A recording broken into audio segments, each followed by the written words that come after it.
అప్పట్లో కర్ణాటక రాష్ట్రంలో ముఖ్యమంత్రి ఉండేవారు. ఆయన మంత్రివర్గంలో మహిళా మంత్రి ఉండేవారు. ముఖ్యమంత్రికి ఆమెకు దగ్గర సంబంధం ఉండేదని అప్పట్లో ప్రచారం జరిగేది. అది ప్రచారం మాత్రమే కాదని నిజమని ఓ వీడియో ద్వారా బయటపడింది. ఇంతో ఆ ముఖ్యమంత్రి తలవంచుకోవాల్సి వచ్చింది. పదవిలో ఉన్నన్ని రోజులు నరకం చూడాల్సి వచ్చింది. చివరికి తన పదవి కాలం ముగిసిపోయిన తర్వాత ఆయన మళ్లీ రాజకీయాల్లోకి రాలేదు. రాజకీయాల్లోకి వచ్చే అవకాశం కూడా చేయలేదు. వాస్తవానికి రాజకీయాల్లో ఉండేవారు జాగ్రత్తగా ఉండాలి. ఎందుకంటే వీరిని సమాజం అత్యంత జాగ్రత్తగా పరిశీలిస్తూ ఉంటుంది. దేనికి తోడు ప్రతిపక్షాలు లేదా వైరి పక్షాలు నిత్యం కాచుకుని ఉంటాయి. ఎక్కడ దొరుకుతారా అంటూ ఎదురు చూస్తుంటాయి.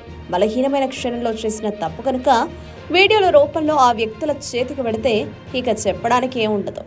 ప్రస్తుత కాలంలో సోషల్ మీడియా అనేది అత్యంత బలంగా ఉంది కాబట్టి అప్పటిదాకా ఒక వెలిగిన రాజకీయ నాయకులు ఒక బలహీనమైన క్షణాల్లో చేసిన తప్పు వారి జీవితాన్ని తలక్రిందులు చేయొచ్చు. తెలుగు రాష్ట్రాలలో ఇటువంటి తప్పులు చేసి తమ జీవితాలను కోల్పోయిన రాజకీయ నాయకులు చాలా మంది ఉన్నారు. ఇక ఇప్పటి సోషల్ మీడియా కాలంలో కొంతమంది రాజకీయ నాయకులు తాము చేసిన తప్పుల వల్ల తమ పొలిటికల్ లైఫ్ ని కోల్పోవాల్సిన పరిస్థితి ఏర్పడింది. ప్రస్తుతం శ్రీకాళహస్తి జనసేన మాజీ ఇన్ఛార్జ్ కోట వినుత తన వద్ద గతంలో పనిచేసిన మాజీ డ్రైవర్ ను అంతం చేశారని ఆరోపణలు వినిపిస్తున్నాయి. వినుత పేరును శ్రీనివాస్ నాయుడు తన చేతి మీద పచ్చబొట్టు వేయించుకోవడం అనేక అనుమానాలకు తావిస్తోంది. ఆ పచ్చబొట్టు ఆధారంగానే చెన్నై పోలీసులు శ్రీనివాస్ నాయుడు కేసులో కీలక పురోగతి సాధించారు. ఆ తర్వాత ఏం జరిగిందో ప్రత్యేకంగా చెప్పాల్సిన అవసరం లేదు. కోటా వినుత చేసిన తప్పు వల్ల ఆమె రాజకీయ జీవితమే ఇప్పుడు ప్రశ్నార్థకంగా మారింది. గతంలో వైసీపీలో ఉన్న ఎమ్మెల్సీ దువ్వాడ శ్రీనివాస్ కూడా దివ్యల మాధురితో ఏర్పరచుకున్న సంబంధం వల్ల అబాసు పాలయ్యారు. ఆయన చేస్తున్న వ్యవహార శైలి వల్ల కుటుంబ సభ్యులు ఈసడించుకున్నారు. గొడవ కూడా పడ్డారు. చివరికి దువ్వాడ శ్రీనివాస్ వారి మీద గొడవ కూడా దిగారు.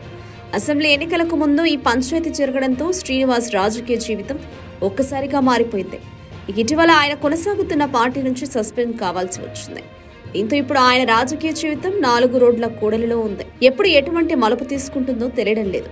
కోటా వినుత, దువ్వాడ శ్రీనివాస్ మాత్రమే కాదు, ఇంకా చాలా మంది రాజకీయ నాయకులు ఇటువంటి తెరచాటు బంధాల వల్ల తమ పొలిటికల్ లైఫ్ కోల్పోయారు. నాయకుల తెరచాటు సంబంధాలను వారి దగ్గర వ్యక్తులే బయటకు తెలిసేలా చేయడం విశేషం. ఆ వ్యవహారాలను వివిధ రూపాలలో ప్రత్యర్థులు బయటపెట్టడం గమనార్హం.